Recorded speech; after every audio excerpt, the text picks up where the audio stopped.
Hello நண்பர்களே, வணக்கம். நான் உங்கள் பிரியா. நம்ம இன்றைக்கி பார்க்க போகிற பதிவு என்ன அப்படின்னு பார்த்தீங்கன்னா, நாளைக்கு ஏப்ரல் 5. ஸோ முருகப்பெருமானுக்கு பங்குனி உத்திரம் ஏப்ரல் 11ஆம் தேதி வருது. 7 நாட்கள் விரதம் இருப்பதற்கு நம்மளுக்கு உகந்த நாள் என்னைக்கு, ஸோ எத்தனை மணிக்கு நம்ம விரதத்தை தொடங்கலாம், என்னென்னலாம் பண்ணி விரதங்கள் இருக்கலாம், பூஜை முறைகள் எப்படியெல்லாம் பண்ணலாங்கிறத பற்றி நம்ம இந்த பதிவில் தெளிவாக பார்க்கலாம். அதுக்கு முன்னாடி நீங்கள் இந்த பதிவை பார்க்கக்கூடிய முருக பக்தர்களாக இருந்தீங்க அப்படின்னா மறக்காம ஓம் சரவணபவா போட்டிங்கிறத நம்மளோட கமெண்ட் பாக்ஸில் கமெண்டாக போஸ்ட் பண்ணுங்க. நம்மளோட சேனலையும் சப்ஸ்கிரைப் பண்ணி வச்சுக்கோங்க. இது போல் முருகர் சம்பந்தமான பயனுள்ள தகவல்களை நீங்கள் தொடர்ந்து பார்த்து தெரிந்து கொள்ள முடியும். இப்போ வாங்க நம்ம பதிவுக்குள்ளே போகலாம். ஸோ நம்மளுக்கு பங்குனி உத்திரம் ஏப்ரல் 11ஆம் தேதி வருது. உங்கள் எல்லாருக்குமே தெரியும், பங்குனி உத்திரம் திருமண தடை, அப்புறம் தொழில் சம்பந்தமான பிரச்சனை, குழந்தைகளுக்கு படிப்பு, குடும்பத்தில் இருக்கக்கூடிய அனைத்து விதமான பிரச்சனைகளுக்கும் இந்த பங்குனி உத்திர திருநாளில் நம்ம விரதம் இருந்து வேண்டுதல் வச்சோம் அப்படின்னா கண்டிப்பாக அது அடுத்த பங்குனி உத்திரத்திற்குள்ளே முருகப்பெருமான் நிறைவேற்றி தருவாராம். அன்னைக்கு நம்மளோட வேண்டுதல்கள் உடனடியாக நிறைவேறணும்னு நினைக்கிறவங்க நீங்கள் காவடியோ இல்லை பால் குடமோ எடுத்தீங்க அப்படின்னா கண்டிப்பாக சீக்கிரமாக உங்களோட வேண்டுதல்கள் நிறைவேறும் அப்படின்னும் சொல்லப்பட்டிருக்கு. இது உண்மையான ஒரு விஷயம். நம்புறவங்களுக்கு முருகப்பெருமான் கண்டிப்பாக நம்பிக்கையோட தான் இருப்பார். நம்மளுக்கு முருகப்பெருமான் மீது வைக்க வேண்டிய முக்கியமான விஷயமே நம்பிக்கை தான். ஸோ நம்மளுக்கு எத்தனை நாட்கள்ல இருந்து தொடங்கினா 7 நாட்கள் விரதம் வரும் அப்படின்னு பார்த்தீங்கன்னா, நாளைக்கு ஏப்ரல் 5. நாளைக்கு நம்ம காலையிலே சூரிய உதயத்திற்கு முன்னாடியே எழுந்திருச்சு குளிச்சு முருகப்பெருமானுக்கு காலையிலே பிரம்ம முகூர்த்த பூஜை பண்ணணும்னு நினைக்கிறவங்க கூட தாராளமாக பண்ணலாம். பண்ணிட்டு உங்களோட 7 நாட்கள் விரதத்திற்கு முதல் நாளாக நாளையிலேருந்து நீங்கள் தொடங்குனீங்க அப்படின்னா கரெக்டாக ஏப்ரல் 11ஆம் தேதி உங்களுக்கு 7 நாட்கள் நிறைவடையும்.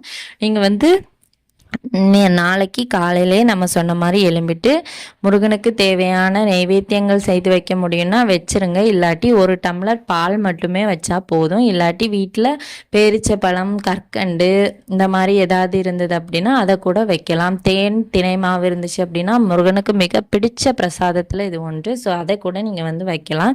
பூக்கள் இருந்தது அப்படின்னா கண்டிப்பாக அலங்காரம் பண்ணிக்கோங்க. நாளைக்கு சனிக்கிழமை. ஸோ முருகப்பெருமானுக்கு நீங்கள் நாளைக்கு பூஜைகள் பண்ணும்போது கண்டிப்பாக வெள்ளை நிற சாதம் வைத்து காகத்திற்கும் நீங்கள் படைங்க.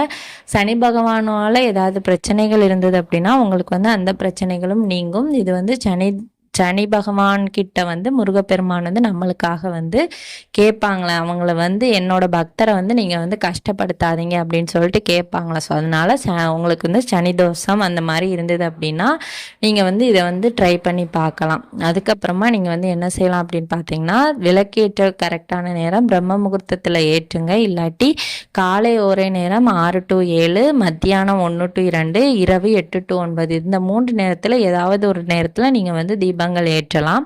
உங்களுக்கு எந்த நேரம் உகந்ததா இருக்குதோ அந்த நேரத்தில் நீங்கள் தீபங்கள் ஏற்றி முருகப்பெருமானை வழிபாடு செய்யுங்க. நீங்கள் வழிபாடு செய்யும்போது நீங்கள் கந்தசஷ்டி கவசம் பாராயணம் பண்ணுங்கள், வேல்மாறல் படிங்க, இல்லை ஓம் சரவண பவாங்கிறதையே நீங்கள் தொடர்ந்து சொல்லிகிட்டே இருங்க. உங்களுக்கு கந்தசஷ்டி கவசம் சொன்ன பலன்கள் கண்டிப்பாக கிடைக்கும்.